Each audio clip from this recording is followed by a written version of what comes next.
Hi, I'm Ben Mankiewicz. Thanks for joining us for a tradition we value highly on TCM, our annual In Memoriam night, where we honor some of the actors and filmmakers we lost this year. In the hours ahead, we'll feature the work of Val Kilmer, Jodan Baker, Claude Jarman Jr., Joan Plowright, and Lalo Schifrin. Up first, a film written and directed by seven-time Academy Award nominee and three-time Oscar winner Robert Benton, who died in Manhattan in May at the age of 92. From Columbia Pictures in 1979, Kramer versus Kramer. Robert Benton's path to becoming one of the most respected storytellers of his generation was atypical. He grew up thousands of miles away from the entertainment industry, essentially a few light years away, in the small town of Waxahachie, Texas.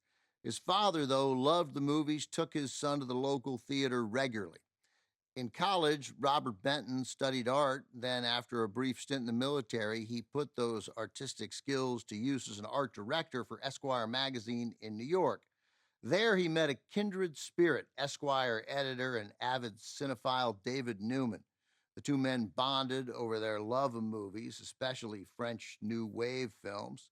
In the early 1960s, they decided to collaborate on a screenplay. That debut screenplay ended up becoming one of the most monumental films of the 1960s, Bonnie and Clyde from 1967. It earned Benton and Newman their first Oscar nominations for Best Original Screenplay, catapulted both of them to Hollywood's A-list. For Robert Benton, that meant becoming a writer-director, first with the features Bad Company and The Late Show, and then with our film, Kramer versus Kramer. Dustin Hoffman and Meryl Streep lead the cast here. They're the Kramers. Hoffman plays a workaholic New Yorker. Streep is his wife, who, at the start of the film, abruptly leaves Hoffman and their son, played by Justin Henry. That's the setup. The story is about how the father and son navigate this new world. Kramer versus Kramer is based on a 1977 bestseller by Avery Corman, a novel that sparked a national debate about the parental responsibility and gender roles in marriages.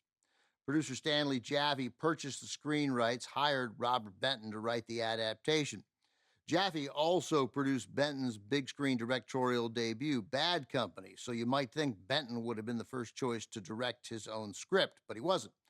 Jaffe wanted French New Wave auteur Francois Truffaut to direct, just as Benton and Newman wanted Truffaut to make Bonnie and Clyde a decade earlier, but Truffaut was not available for either film, so Benton got this job.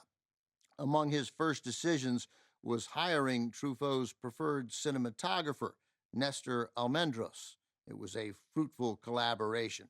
Not only was the film the biggest box office draw of 1979, it also earned 9 Academy Award nominations, winning 5, including Best Picture, and 2 for Benton, Best Director and Best Adapted Screenplay.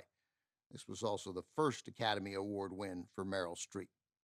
Here's the film, also with Jo Beth Williams and Jane Alexander from 1979, Kramer versus Kramer.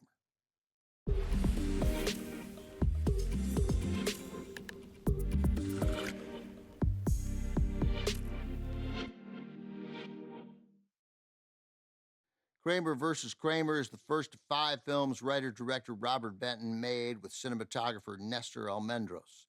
They later made Still of the Night, Places in the Heart, Nadine, and Billy Bathgate together. Of that group, Places in the Heart was the best received. Benton wrote it as a love letter to his childhood growing up in a small town outside Dallas.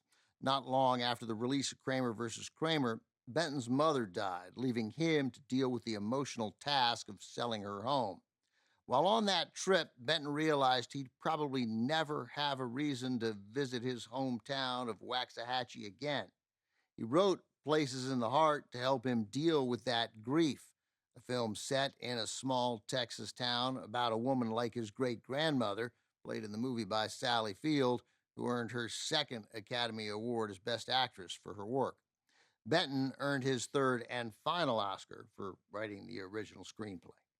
Coming up, our In Memoriam night continues with a film starring Val Kilmer. It's his uncommonly funny World War II spy spoof Top Secret, and it is next on TCM.